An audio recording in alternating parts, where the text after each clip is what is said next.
We are live, broadcasting only on onedealaway.com/live. My name is Nev. This is Money Matters, and today is Thursday, which means, well, we are diving deep into real estate. That's right, one of my favorite industries and asset classes ever. And we have, oh my gosh, so much stuff to talk about. Look, I have been saying for years and very vocally for the last, I don't know, 18 months, 24 months, which would still make it years, I guess, that, our world is getting much more digital. Everything is moving online. And, if you're not keeping up with the changes that are happening, you are losing a big deal. Now, most folks, when I said that, and I was talking about things that were like, oh, yeah, sure, like, I can buy a pair of sneaks online. I'm like, no, no, no, no, no, no, no, no, no. We're talking real estate. And they said, oh, yeah, yeah, yeah. I can go and like find stuff. And I'm saying, no, no, no, no, no. I'm saying you're not only going to be able to find it, you're going to be able to buy it and transfer and loan and borrow. And all of that is going to be very, very digital, more so than you ever thought possible. And people thought I was insane. Then I was talking about the fact that you can go out and do virtual tours, right?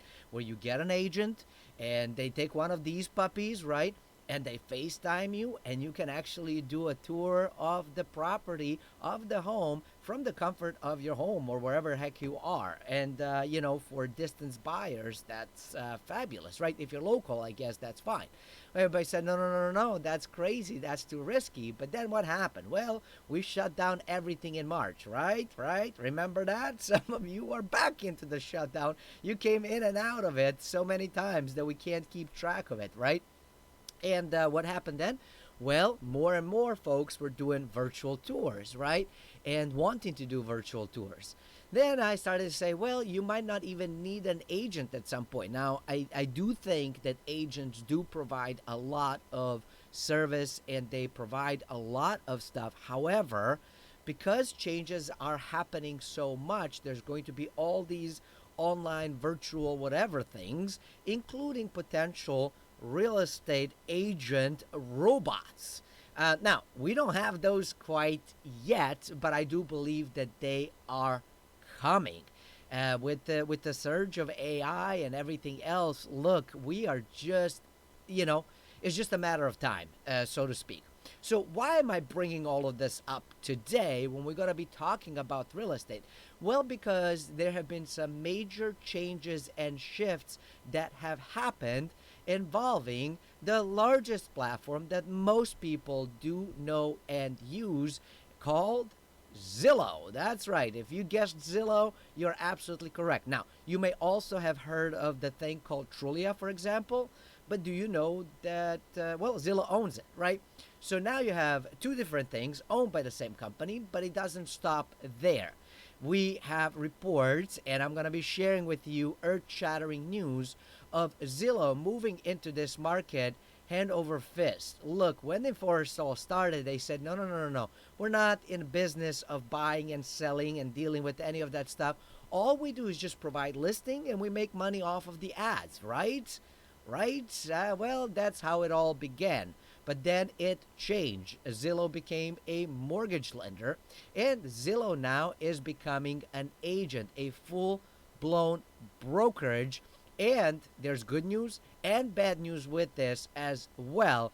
Personally, I am thrilled about this whole piece. And for you, well, depending on whether you're buying or selling or what you're doing, you definitely want to pay attention because you're going to be learning about what they're doing, how they're doing it. And above all, we're going to learn a lot about the big thing called iBuying.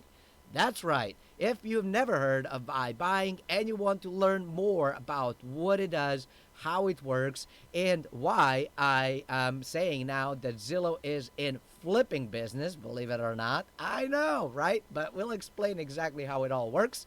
So you want to stay tuned in and you want to learn what iBuying is, how it works, and whether you should or shouldn't use it, and if you decide to use it, what you should be aware of. So stay tuned. Lots of things to talk about. And like I said, this is the earth-shattering move happening in world of real estate, and you absolutely must know about it. I do want to welcome everybody who is watching this live on onedealaway.com/live. Please make sure you sign in, say hello, and as always, we're going to do Q&A at the end of the show. For everybody else watching this elsewhere, probably YouTube, because that's where just about every, well, no, just about every video lands on, do me a huge favor, smash the like button, smash the subscribe and the bell button so you get notified every day we post a show, which is, well, every day. Let's do this.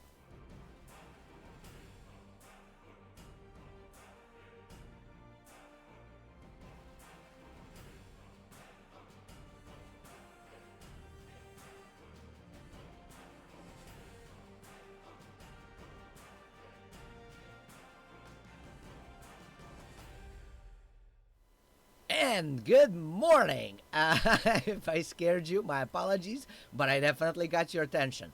Look, I have been saying this is something that is coming. There's no way to stop it. And there's some additional things that are coming that there's no way to stop it, but we're not going to talk about it today. We will talk about it, I promise you that much, just not today. We have plenty of things to talk about as is. And a lot of it has to do with Zillow. Now, I do want to put something very, very special out there for my students watching this. You know who you are because, well, you've taken a course and we've studied together and probably done some coaching and talking and all kinds of stuff. So, you know who you are. And this particular piece, what I'm about to share here with you, is going to be crucial and very, very, very, very important aspect in our Flip It Online masterclass of what you can do with this stuff. This means that I'm going to have to update our course by providing this additional information, but you already have the course, so all you have to do is log back in and just watch the last module that I'm going to be adding over the next few days. Give me a few days to put everything together, and who knows, I might decide to do this live like I've done the entire course. And so you know what? Yeah, we're going to do it live, and I'm going to invite you to the whole thing.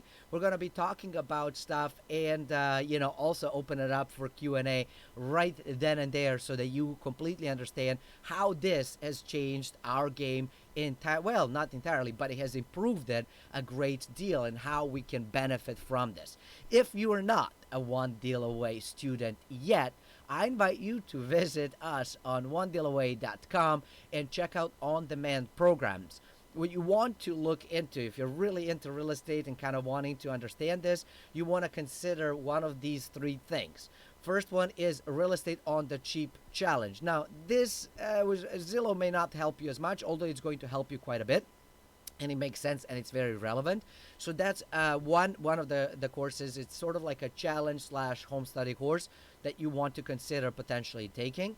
The other one is going to be Flip It Online Masterclass, which basically takes what you have learned in Real Estate on the Cheap Challenge and 10x's it, which is where Zillow component is going to play a huge deal, and it's crucially important to us, right? And the third piece that you can consider is potentially to get into just the academy, where you get not just these two courses, but everything that exists out there, from money management to business stuff to marketing to crypto stuff. So all kinds of cool things are in it. Okay, I am done yapping. Let's go into learning. Now, here is the news that was broken about 18 months ago. In April of 2019, Zillow became a mortgage lender.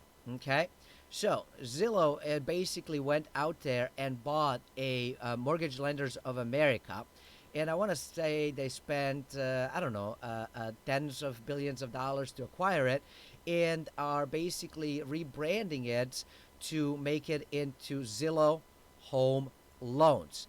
And they're going to work with Zillow Offers, which is basically a platform that Zillow introduced in 2017 to make real estate transactions simpler.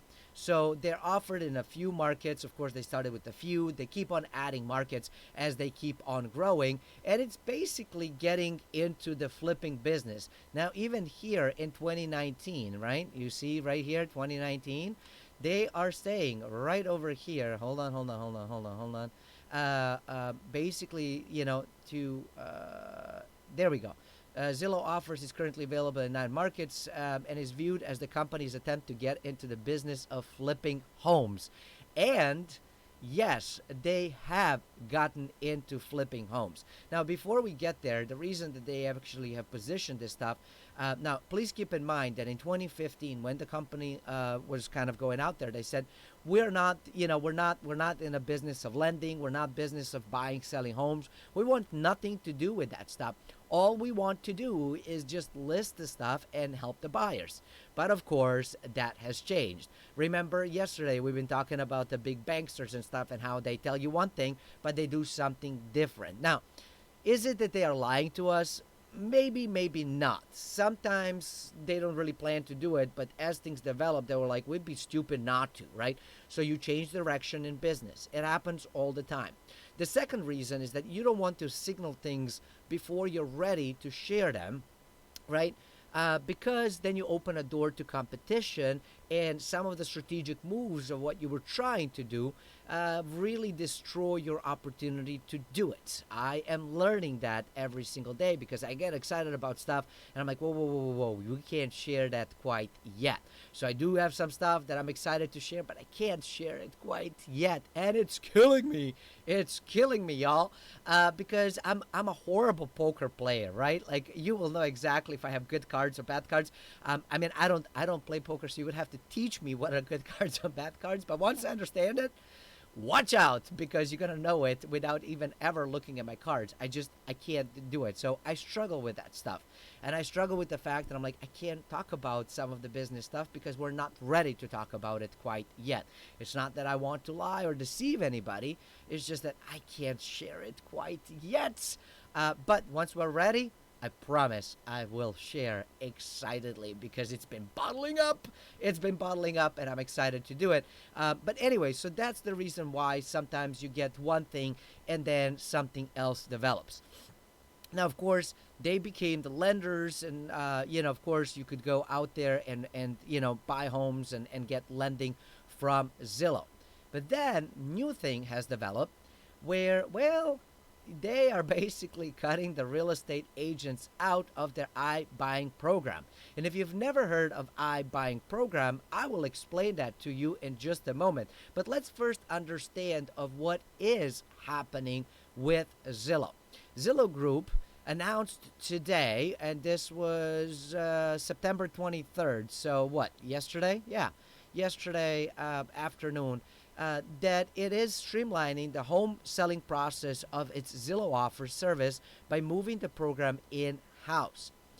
Now, what happened is that at the beginning of January, home sellers in select markets will use licensed Zillow employees to complete the transaction, and then Zillow sells the property. Its own employees assist with sale. What used to happen beforehand is that Zillow would basically have this thing for sale, right? And it would live off of ads, where preferred agents, of course, they're preferred because they paid to list their services, would, when you go out there and you go, into your phone and you're scrolling out and you're like, ooh, this one is interesting, and you take some look and you're like, okay, this is a good one, and then you want to contact the agent. Well, what happens is way back when it used to be you would contact the agent directly. Nowadays, it goes to a random, employee in Zillow who ends up then calling you to be like, do you want the, I'm like, yes, I want the agent. Can we stop this insanity? So anyways, they are saying they're simplifying. I'm saying you're complicating. But, to each their own. We can agree to disagree on that one. And then, of course, they will put you in touch with an agent and keep following up with you. And it's very obnoxious, in my personal opinion. But nonetheless, there we are. Now what they're saying is that, well, when we do this stuff, we're going to basically just use in-house folks. And, of course, they're also promising that they're not going to poach. They're saying, right, it won't be poaching the agents from from the brokerage houses that are listing there. It will only use Zillow employees. But again, I say BS. I'm calling it. I'm calling it because I think that they will. Now, will they be, going out there and actively looking? Maybe, maybe not. But I think that Zillow, that the agents might decide to go into it because less business might be going their way. So what happened is that they are actually changing how they're doing business, and Zillow basically is becoming a brokerage house. So not only do they have mortgage and lending in house, they also now have a brokerage in house. They have applied for licensing, and they're going to be sending what they're saying is they're going to be sending their employees to get licensed to become real estate agents. So now their agents are going to be living there and assisting with the process. They did say that they will change how they get information that is displayed on the site, going from thousands of different sources to the multiple listing service internet data exchange that the industry itself uses. They will join the MLS and the National Association of Realtors, and promises all agent listings will still appear both on Zillow and its Trulia subsidiary. So another piece that is going to do is going to be offering home builders the chance to have their inventory listed as well. This is huge and incredibly important, especially to the students watching this stuff. All right, I'm going to repeat what I just read because this is incredibly important. Zillow will change how it gets its information that is displayed on site, going from thousands of different sources to the multiple listing service, and it wouldn't shock me if they end up having both. And what they might do is, what they will do basically is it will expand the amount of listing that we get. It will give us access to MLS directly without the agents. It will give us probably a way more accurate data on the Zestimate, right? The estimated price of the particular home, as well as estimated rental deal of a particular home, making things very simple for those of us that really want to understand what is happening in a particular market and how to value our property and properties around us. So that is all coming and is going to be digital. Additionally, because what they're saying right here, that they will be offering home buyers the chance to have their inventory listed as well, that means that now we're going to be getting a listing of brand new homes that are going to be just coming up. And of course, developers likely, because they work with the home builders, right? I mean, come on, y'all, put two and two together. Developer needs a builder, builder needs a developer, right? It works together. We're going to be getting all of these new things coming online. So a lot of this shadow information that exists in the different areas and the off markets are going to be showing into this very, very public place that gives us yet another data point that gives us an opportunity to learn. This is incredible, and as you know, I am beyond excited because you can see it on my face, and I am shouting for no reason, but I shout when I get excited. I can't help myself. I can't help myself. So this is very, very exciting and incredibly good news for us investors. It also can be very good news for the buyers, because you get to see a bit more what is available out there without having to talk to a realtor and kind of depend on their algorithms of what they will send you or not. And it's also good for sellers because you get to see a bit better what's happening in your market if you understand how things work. Now, should you use an agent? Sure, I don't have anything against the agents. I actually think they provide great service. A lot of pieces of what they can do is guide you and provide you with information on both buying and on selling side. Now, the downside of it, of course, is that you have to pay them fees and stuff. But, there are resources and research that does prove that you do tend to get a much better deal when using the agent. they're also out there. They're doing this day in and day out. They know what the process is. It's kind of like like for us, like even as investors, like unless you're buying and selling properties, like 2 3 times a month, right? And some of us are, right? But some of us are not. Maybe we're in the deals once a year, 2 3 times a year, every couple of years. It just really depends. Things shift all the time, things are changing all the times, and so having realtor to kind of guide you and explain things is incredibly important. I am within the industry very much so, but there are things that are changing that I just don't always know. For example, I just recently learned that whereas it used to be that you can put 20% down on a multifamily property, but it's still residential, that 1 through 4 units component. It used to be 20% down was very much what everybody, that was the accepted limitation. Well, they have changed that since, and they have changed that not that long ago. That now it's 25% down, right? So, but we wouldn't know that. Those that are in the industry that are doing this stuff every single day, that are, lending and borrowing money and doing multiple transactions a day because that's what they're in the business, the full time job is to do that.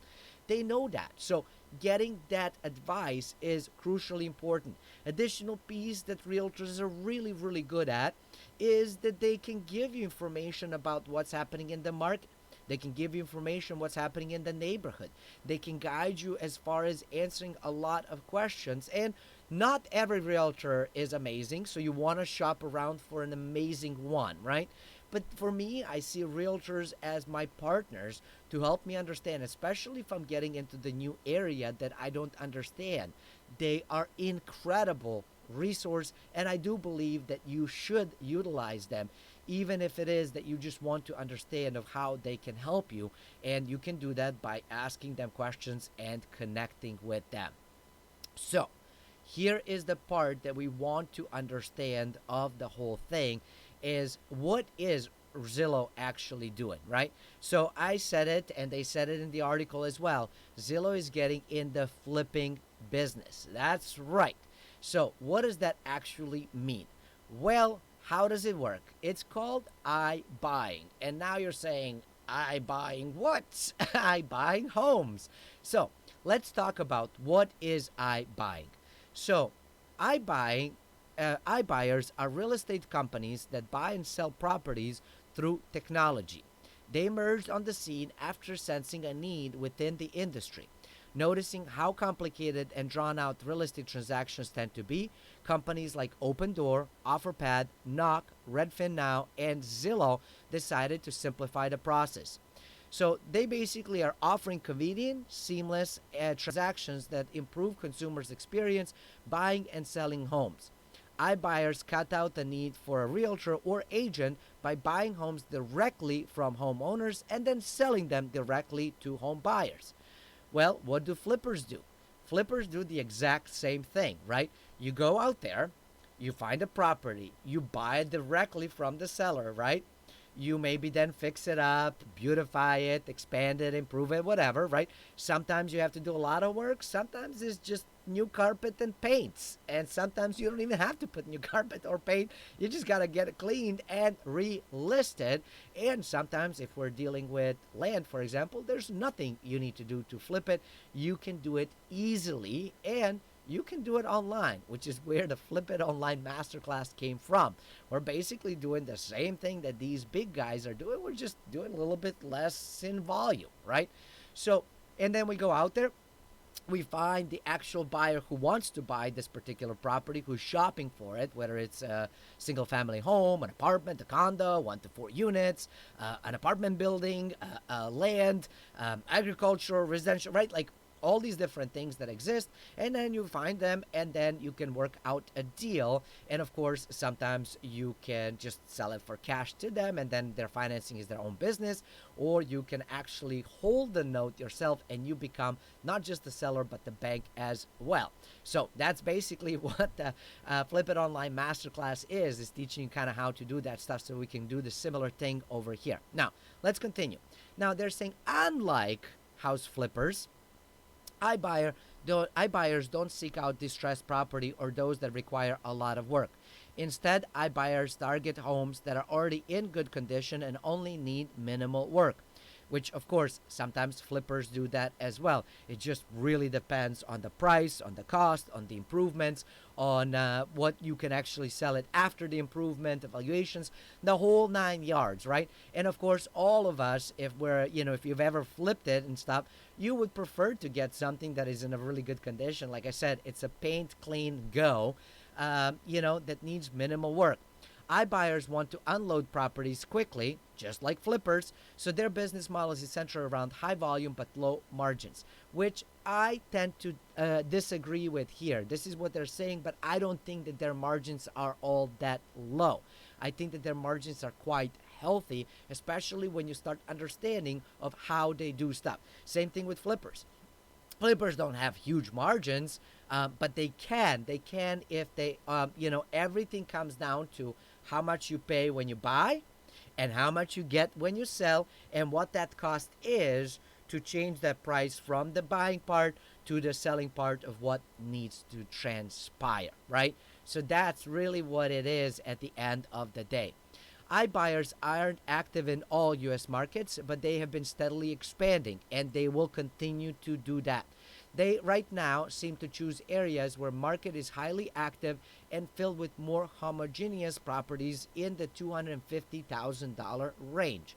So they also are saying we got to understand the markets just like any flipper, right? You don't flip properties all over the place. You got to understand the market that you want to get into, right? You got to understand how it all operates, what are the average costs, what your borrowing needs to be if you're borrowing or if you're not, like what your carrying costs and all of those different things are. And then you get into the property and then of course you fix it up. You got to understand what the value you can bring it up to because you don't want to overvalue it when nobody would buy it, right? You don't want to over improve it, overspend the money, and now you're actually upside down. So you got to be very, very careful on how this works. But that's basically what flipping is, right?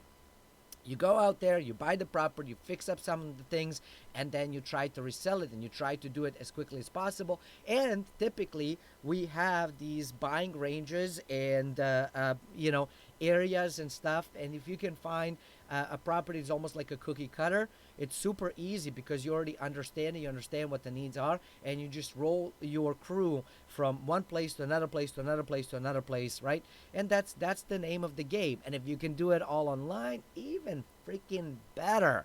Even better because everything is going online. Now, how does this work for homeowners, right? So that's the question. Like you are a homeowner and you're saying, well, I want to buy this, I want to sell a property, right? I don't want to go through the agent. I know a lot of people that don't want to go through the agents. But, like how do I do it? Of course, you can use the methodology that I have been sharing with you in the Flip It Online Masterclass, right? What you can do to sell it, but you can also like list it by yourself on Zillow or, I think you can do it now on Trulia. You can list it on, I think Facebook Marketplace. I've seen people are listing over there as well. So you can list it on multiple places. But another thing that you have now that is kind of happening with this whole iBuying is that you can use iBuying company. So let's learn how the process works and, of course, the benefits and drawbacks because there are both to it and you need to understand it. The process begins by going online and requesting an offer, right? Then you go out to the online website, you fill in some basic information about the home.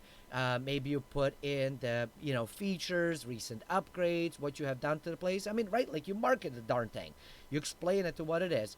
Then the iBuyer takes the property once you submit it, and if it meets the criteria, meaning within the location or what they're looking to buy, then they basically take the information that you have uploaded about the home, and then they use automated valuation models to estimate the property's value. Now, let's pause over here and talk about what is this AVM thing? What is automated valuation model? Well, because they have been collecting so much information, so much data about properties that are being listed and sold, and they can understand the difference of is it typically listed more, when it closes, does it close above the asking price, below the asking price, what are the margins, what are the similar properties listing for, what are the similar properties being sold for and buying for, and that kind of stuff.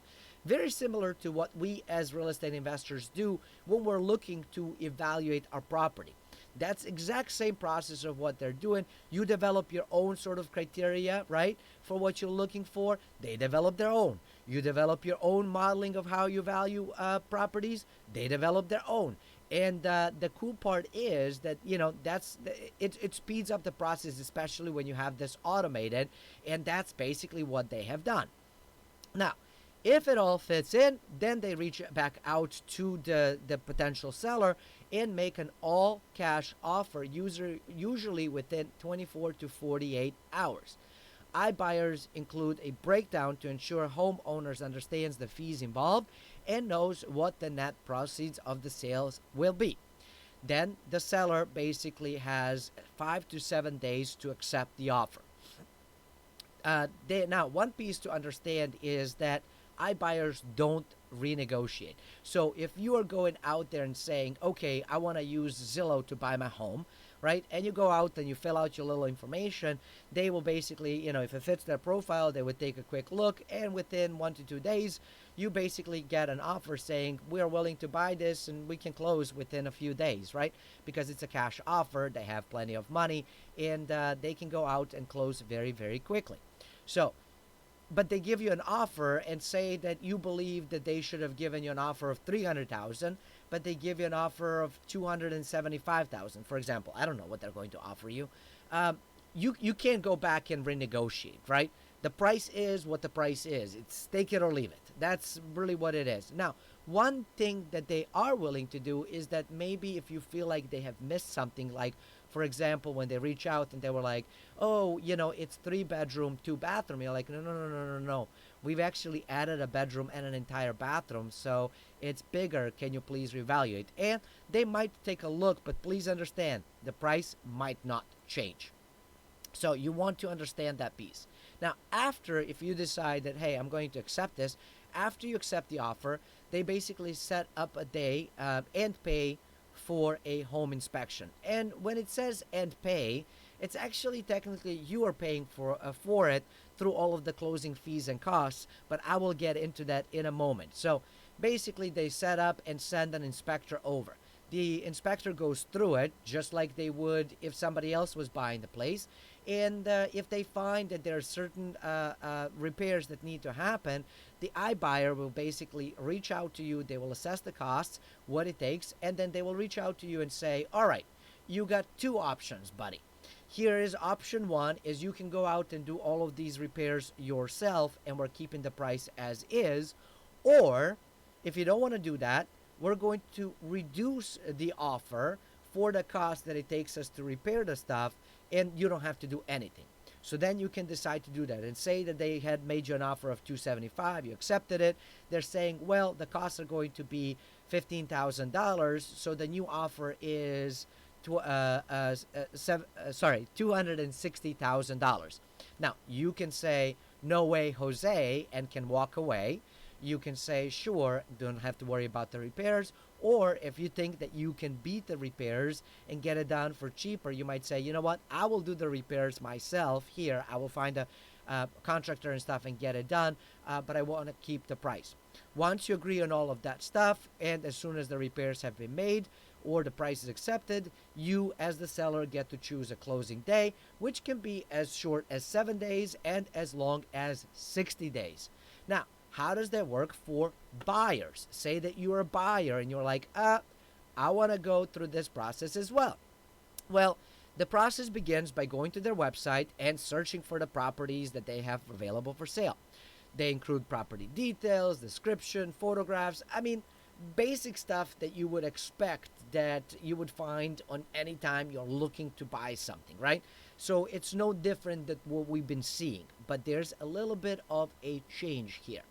Now, you can self-tour the property. So if you find a home and you're like, ooh, I really like this one, the property is available for tours every single day. They have about 12-hour span of when you can go in and tour it. And you can tour the property without an agent, without anybody, whenever it makes sense for you. Then if you want to make an offer, you actually have to pre-qualify for a loan, be pre-approved for a loan in order to make an offer. And as soon as an offer has been received, the iBuyer assigns an agent to guide you through the home buying process.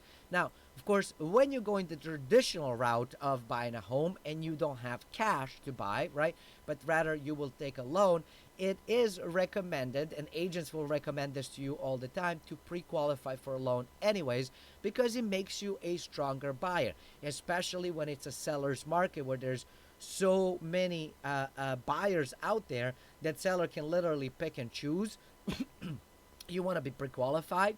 You want to be prepared with like a letter of what you're buying, because I mean, everything and anything, we are in a competitive market right now, and right now is September 24th 2020. So if right now you're going in, you want to be, now in other times where it's a buyer's market and the prices are falling and there's more sellers than buyers, some of these things don't matter as much, but right now they matter a lot. And of course, they matter a lot if you're going with the iBuyer program where you just want to buy directly from them. Now, the cool piece about connecting the dots, they're not saying this in this particular article, but one piece that I am basically connecting the dots is that if Zillow is the iBuyer, right?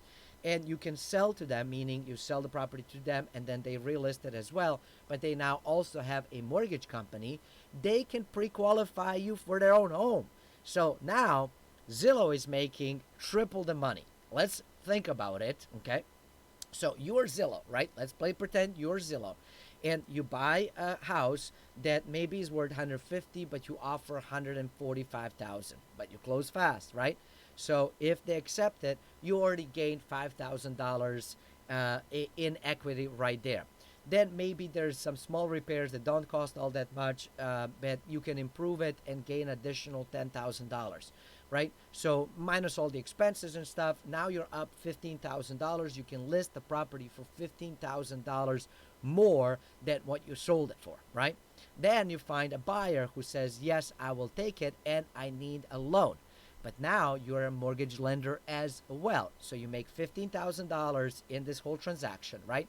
You also made on some fees because when you were buying a property from the seller, right, you tackled on the fees. So the fees of inspection, of closing costs, of title research, all of those things. So basically you get net neutral, and depending on how you do your business, you actually might make a little bit of money on it.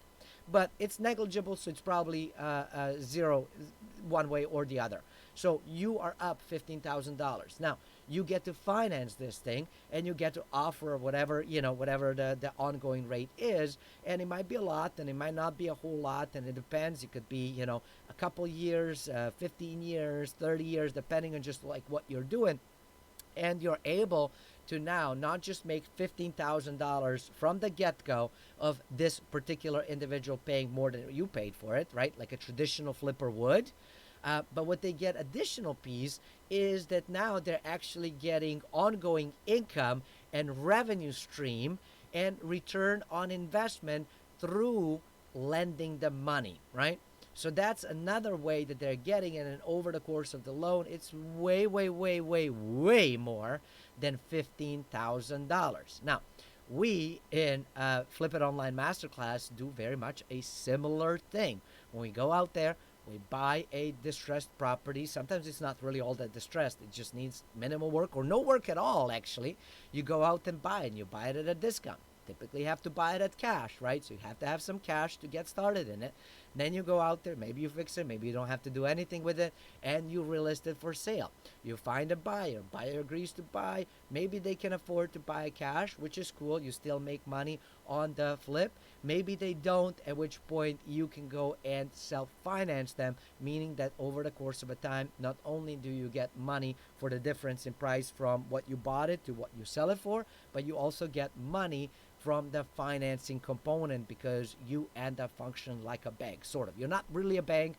There are certain rules that you have to abide by. There are certain rules that you shouldn't do or should do and that kind of stuff, and go over all of that stuff.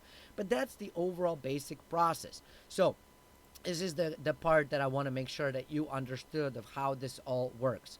Now, as soon as the offer has been received, the iBuyer assigns an agent guide you through the buying process. Now, if the iBuyer rejects the offer, the home buyer receives a feedback of how to improve future offers. This is actually really funny. So say you come to me, right? and you were like, Nev, I want to buy that house from you for $100,000, and I reject you, and then I call you and be like, well, um, I'm not going to accept this, and here's the reasons why.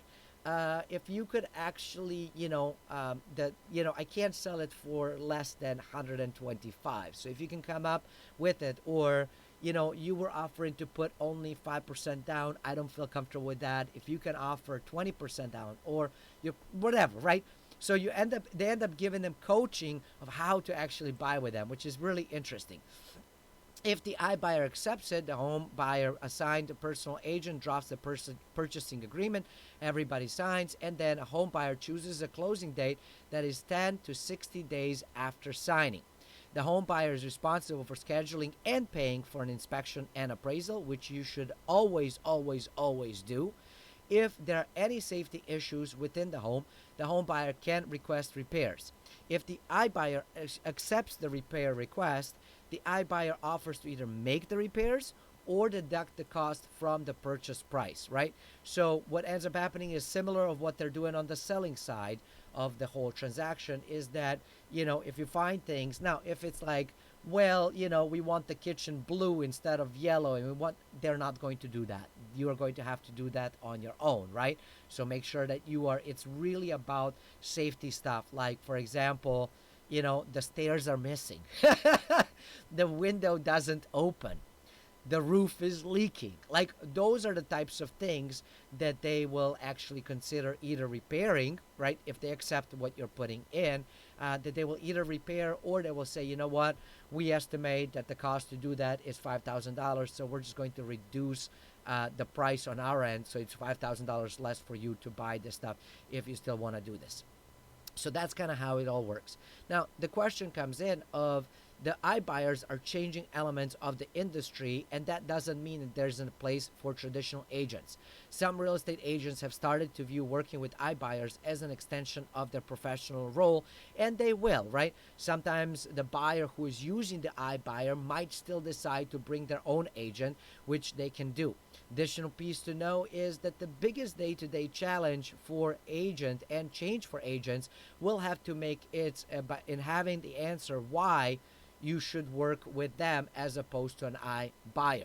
So if you are an agent learning about this for the first time, maybe, or you're about to be an agent and you want to learn about it, you want to always understand, why should somebody work with you? And even if it wasn't for the iBuying programs and stuff, you always want to understand, why should somebody work with you? What are the things that you bring to the table that they will work with you, or versus somebody else? Now, what is attractive about iBuying platform, right? Advantages of iBuying are convenience, speed, and security.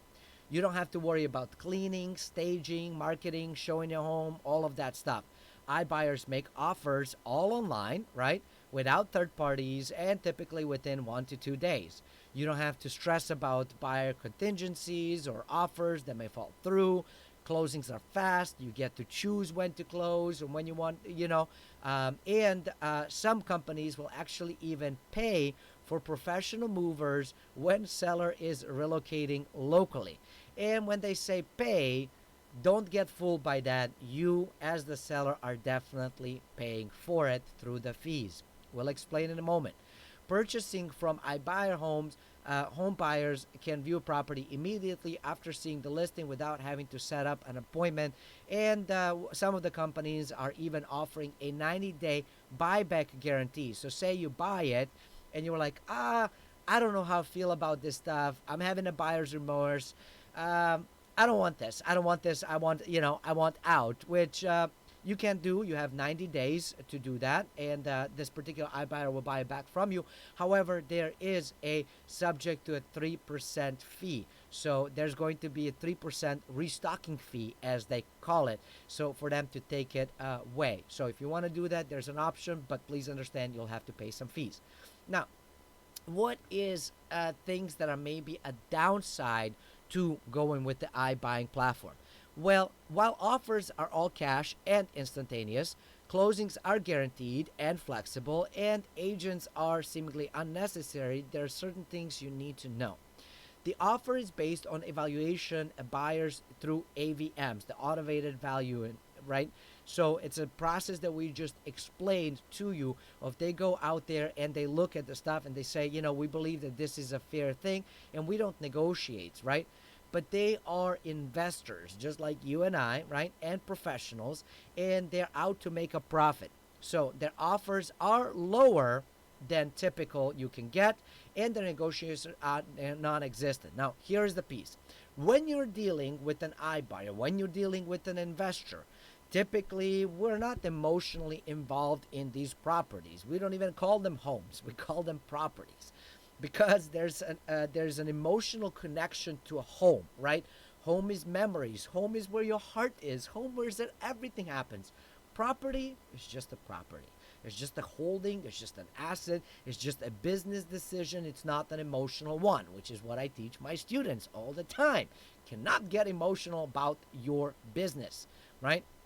You got to use this, not this, right? To make decisions. Now, you should always use this to do right by people and by yourself and by your money. But to make business decisions, you got to use your head, okay? Cannot emotionally react to things. Anyways, I'm going into teaching again. See what I mean? See what I mean? So anyways, as an investor, you go out there, you do the assessment, you figure things out, you understand what you need to make, right? What the margin is, what you can sell it for, and you can't offer more than what you can sell it for because you're not going to be in business for a very long time. So you got to offer less than what you can do here, and there's no emotional connection here whatsoever. It's sort of like, this is what the price is, it's take it or leave it, right? You want it or not? Because I can move on to somebody else. Now, when it comes to home buyers and home sellers, it's a much more emotional process, especially if we're buying our primary residence or selling a primary residence, right?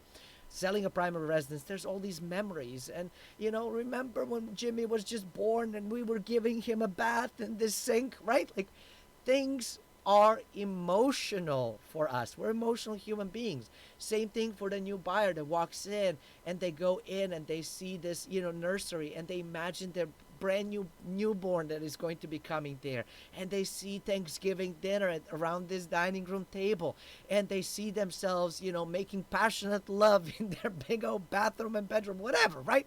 I mean, you know what I mean? Like, come on. You can laugh all you want, but it's the truth, right? We imagine ourselves living in these places. Those become emotional connections, and once we have emotionally committed to something, we will fight for it, meaning we engage in bidding wars, whereas investors typically don't. So, something to understand for that is that you will likely receive a lower offer than you would if you're going through the traditional way to buy, and you can't really negotiate. Now, several studies have shown that people who sell, see, I told you this, the assistant without the realtor sell for an average $47,000 less. So you lose some money, leave some money on the table. Now, buyers may allow homeowners to choose their closing dates, but homeowners still have to pay all of the closing costs and either make or pay for any repairs on the home. iBuyers still charge homeowners service fees, which can range from 6 to 8% on average, but can run as high as 14%, which is basically the same or slightly more than you would pay through traditional buying and selling methods. So something for you to understand as well if you're going to use these folks, right? So don't just get caught up. Now, the speed is one thing that you get, but you're still going to pay. One way or the other, you're going to pay the piper. As for home buyers, the drawbacks are more apparent, which is why more buyers choose to work with personal agents. Their knowledge, expertise, and resources agents have are invaluable when it comes to selecting a property, determining an offer price, and negotiating a counter offer, which you might not be able to do with the iBuyers. So there you go. Hopefully you have learned something really, really big. Do me a huge favor. Smash that like button right now. Let's help more people understand of these big changes. Forward the videos to others. Tell them about it. And subscribe and hit the bell button so that you get notified when we go live again. Speaking of going live again, we may or may not go live this weekend. There are certain things that I've got to do. to prepare for stuff and still participate in this market, right? Because it is a good market, and it will be for a little while longer, right? We don't know exactly what it's going to look like for forever, but for a little while longer, we definitely know that is going to there has some benefits to it, and I don't want to sit on the sidelines, right, and miss it. So I'm not saying you should, right? I'm just saying this is what I am doing. So, anyways, we may or may not come in, but nonetheless, do subscribe and get that bell notification so that you get notified when we go live again and when the new episode shows up. Until then, stay forever money blessed, and do remember, you are only one deal away.